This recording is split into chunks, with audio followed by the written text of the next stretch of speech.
चार भाई हैं, राम, लक्ष्मण, भरत, शत्रुघ्न। चार भाई चार चीज के सूचक हैं, धर्म, अर्थ, काम, मोक्ष।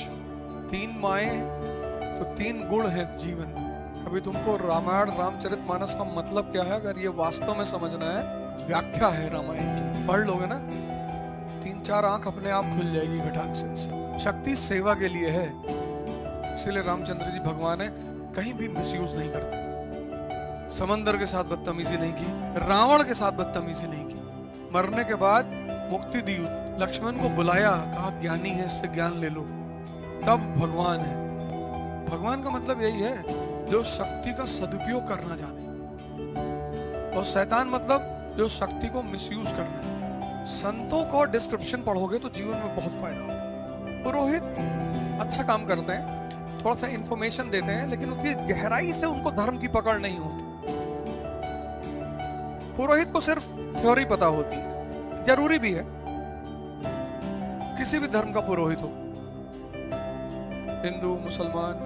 बसरा के थे शेख, सूफी थे, उनको नदी पार करके जाना होता था डेली। तो मस्जिद के मौलाना से उन्होंने कहा कि मौलाना साहब, डेली नदी पार करना पड़ता, 50 पैसा देना पड़ता है। तो मौलाना ने कहा कोई जरूरत नहीं है यार, दुआ पढ़ लिया करो, दुआ पढ़ के और नदी चले जाया करो इसे चलते हुए। तो ने कहा ठीक है, वो गए, दुआ पढ़े और पार हो गए चलते चलते। अब वो डेली यही करते थे, चल के चले आते थे, उतर आते। एक दिन मौलाना साहब फंस गए नदी किनारे, रात में नाव बंद हो गई। मौलाना साहब बसरी साहब को मिले, बोले यार हसन यार, नदी पार करनी है। अरे बोले क्या, आप ही तो बताए थे हमको, दुआ पढ़ लो निकल जाओ, आप भी पढ़ के निकल जाओ। तो बोले तुम निकल जाते हो? अरे बोले है, तब से तो यही कर ही रहे हैं। तो दुआ पढ़े हसन साहब और नदी पे चलते हुए चले गए, फिर लौट आए।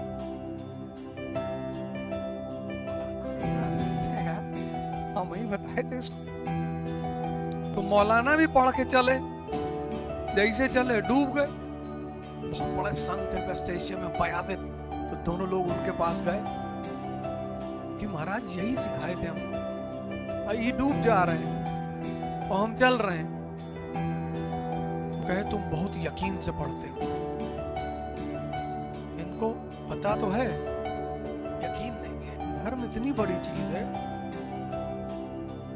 हम तो इतने लोग गाली वाली देते रहते हैं, ये है वो है, हम राम को नहीं मानते। बहुत अच्छा, अबे हम ठेका लिए सबको धर्म बनवाने का, मत मानो मत। बहुत हमारे दोस्त हैं, हम नहीं मानते, हम हिंदू धर्म को नहीं मानते, हम हनुमान को नहीं मानते। बहुत अच्छा।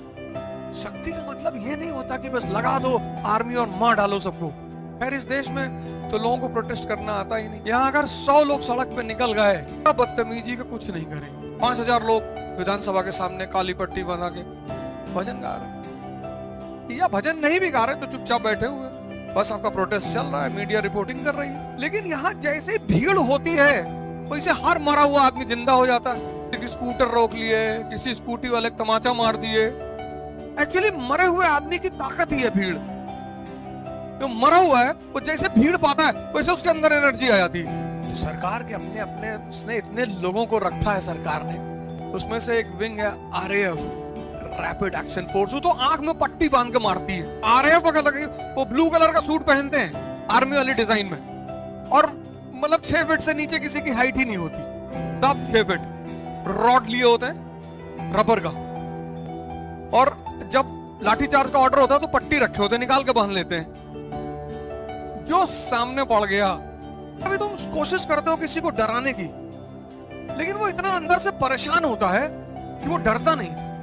IPS बन जाना तो झोपड़पट्टी में मत जाना, स्लम एरिया में पिस्टल उस्टल लेके नाच रहे हो वहां, क्योंकि वो जो स्लम एरिया का आदमी ना, उसकी जिंदगी ऑलरेडी नर्क है। जो मिडिल क्लास है ना, ये पुलिस वालों से डरता है, इसकी जिंदगी स्टेबल होती है, बीवी है, गैराज पे पिकनिक मनाने के लिए। पिकनिक में क्या मनाता ही हमको आज तक समझ में नहीं आया। मतलब इतने देर में 10 गेम हो जाएगा चेस का, कुछ कैलकुलेशन हो जाएगी, इनको यहाँ मारना है, उनको वहां हटाना है, साजिश हो जाएगी। किसके साथ कौन सा कांड करना है। तुम यहाँ आराम खोरी पेड़ के नीचे बैठे हो 4 घंटा।